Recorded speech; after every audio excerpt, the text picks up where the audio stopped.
जिससे पूछा आप हमारे घर के द्वार पर बैठे हैं, कारण? झूठ नहीं बोला, सत्य बता दिया। बोले अंदर और कौन रहता है? बोले हमारे मालिक मालकिन रहते हैं। और भी कोई? बोले नहीं, बस मालिक मालकिन है, उनके पिताजी वृद्ध और उनकी वृद्ध माता जी हैं। अच्छा, मैं सुबह स्नान कर रहा था तो ऊपर छत पर कोई बाल सुखा रही थी, वो कौन थी? हमारी मालकिन होगी, उनका रूप बहुत सुंदर है, उनको देखने के लिए बैठा हूं मैं यहाँ पे। आप उनसे बोल देंगे कि वो छत पे आ जाएं? सुनकर के दासी के तो ताम्रवर्ण हो गया। कैसी बात करता है धूर्त, तू शर्म नहीं आती इस तरीके से बोलने में? इसमें शर्म की क्या बात है? उनका रूप सुंदर है और रूप इसलिए तो मिलता है कि देखा जा सके। आप उनको बोलिए ना, बस एक क्षण दिख जाए। मैंने जल भी नहीं पिया सुबह से और ना मुझे भूख लग रही है ना मुझे प्यास लग रही है, बस मैं एक बार उनको देख लूं फिर मैं जलपान करूंगा। दासी दौड़ करके भीतर गई और सिर पकड़ करके बोली ये कैसी बला आ लगी है घर पर? खूब प्रयास किया। नंद दासी बोले मैं चला जाऊंगा, एक बार उनसे कह दो मुझे दिख जाए। दासी ने जाके कहा सब जगह बात फैले, घर में बात जावे, आप उससे बढ़िया एक बार छत पर जाके इसको दिख जाओ, ये चला जाएगा।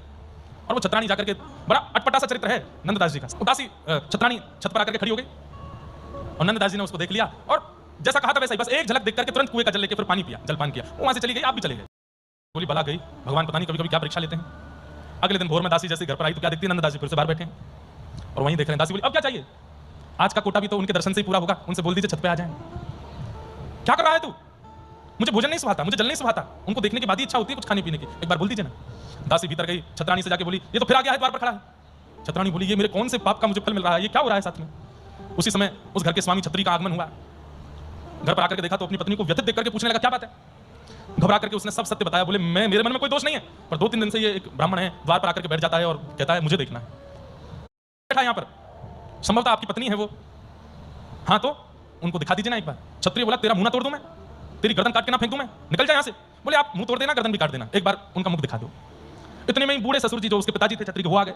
नगर इकट्ठा होने लगा, सब लोग, अब लोगों को तो बात बनाने को चाहिए और लोग बाग इस विषय को उछालने लगे। क्षत्रिय बोला आज मैं इसको जान से मार दूंगा। तो उसके पिता ने समझाया, बोले वो ब्राह्मण है और पूरा नगर उसको देखता है, अगर कल को वो नहीं दिखा, खोजबीन करने में पता चला कि तुमने उसको मार दिया तो हमारी और बदनामी हो जाएगी। बोले क्या करें, हाथ में हाथ धरे बैठे रहे, वो तो रो जाता है यहाँ पर। छतरानी का रो रो के बुरा हाल, वो घर से नहीं निकलती है। तब आप लोगों ने निर्णय लिया, बोले हम एक काम करते हैं। बोले क्या?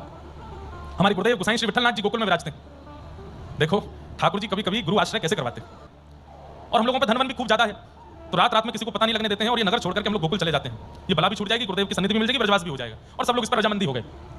सुबह सुबह सारा सामान तैयार था, नंददास जी आए द्वार पर, एक बार दर्शन करने आते थे।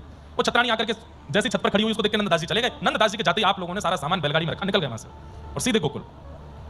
अगले दिन नंददास जी जब आए तो द्वार पर ताला लगा देखा।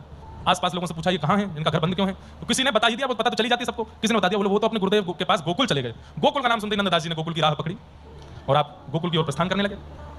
अब परिवार तो सोचिए 12 घंटे पहले निकल गया था, पर नंददास जी में दर्शन की इतनी लालसा थी, दर्शन पता नहीं क्या ही था, वो इतनी तेज दौड़े कि वो लोग यमुना जी के तट पर पहुंचे हैं, सामान उठा उठा करके नाव में धर रहे हैं। इतने तो नंददास जी वहां आ गए और सामान धरते हुए दासी ने पीछे घूम करके देखा तो नंददास जी एक पेड़ पर ऐसे